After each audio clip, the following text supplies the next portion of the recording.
Hello everyone. सो ये 200 question series का दूसरा क्वेश्चन है जो कि नीट पीजी 2023 में पूछा गया था and this is also a pharma question. So I will read the question. A young female comes to the emergency department after consuming 100 tablets of aspirin. What should be the next step in management? आपका अगला step क्या होगा? ठीक है, मैं option एक बार read कर देता हूँ। N acetyl 16 to replenish glutathione stores. ठीक है, ये आपका फर्स्ट ऑप्शन है। Second option is pralidoxime. Third option is glucagon to control bradycardia and hypoglycaemia. Fourth one is give sodium bicarbonate to alkalise urine. ठीक है, तो आप अगर चाहो तो वीडियो पॉज करके 10 सेकंड टाइम लेके अपना आंसर आप बना सकते हो। और अगर आपने आंसर ऑलरेडी बना लिया है तो समझ लेते हैं, हम पहले रूल आउट मेथड लगाएंगे। पहला ऑप्शन देखेंगे एन एस्टिल 16, आपको अच्छे से पता है इसका एंटीडोट है। जी हाँ, ये पैरासीटामॉल पॉइजनिंग का एंटीडोट है, इसलिए हम अभी इसको थोड़ी देर के लिए रूल आउट कर देते हैं।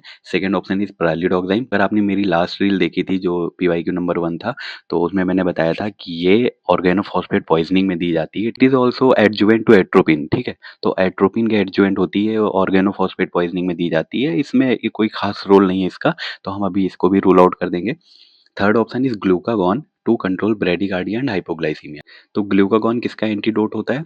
जी हाँ, glucagon is used in beta blocker toxicity. तो अभी ये भी रूल आउट हो गया। अब हमारे पास कौन सा ऑप्शन बचता है? Fourth one, that is give sodium bicarbonate to alkalise urine. ठीक है, हम सोडियम बाइकार्बोनेट दे देंगे उसकी यूरिन एल्कलाइजेशन के लिए। क्यों?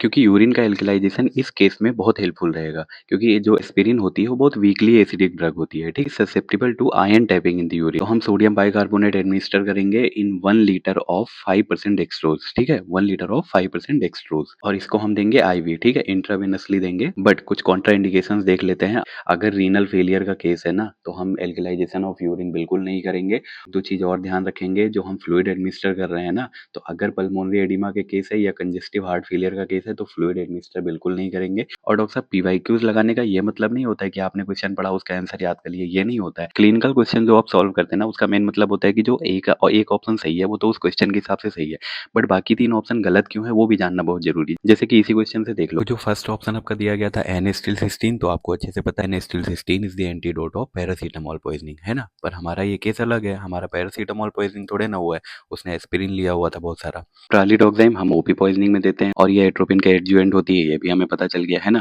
और फिर एक जो हमने रूल आउट किया था ग्लूकागॉन, ऑप्शन में देखो पूरा पूरा दिया हुआ है, glucagon to control bradycardia and hypoglycemia. तो ग्लूकागॉन हम किस में यूज करते हैं? बीटा ब्लॉकर टॉक्सिसिटी में। तो 3 चीजें और भी तो याद हुई ना आपको। क्या पता अगले एग्जाम में इनमें से कुछ पूछ ले, और वैसे भी वो सेम थोड़े रिपीट करेगा। हमारा ये क्वेश्चन भी कंप्लीट होता है। आई होप कि कुछ ना कुछ नया आपको सीखने को मिला होगा, और कल मैं लेके आता हूँ नीट पीजीपीवाई को नंबर 3। तब तक के लिए बने रहिएगा। Thank you so much. Page को फॉलो अगर नहीं कर रहे हैं आप तो पेज फॉलो करके जरूर जाइएगा।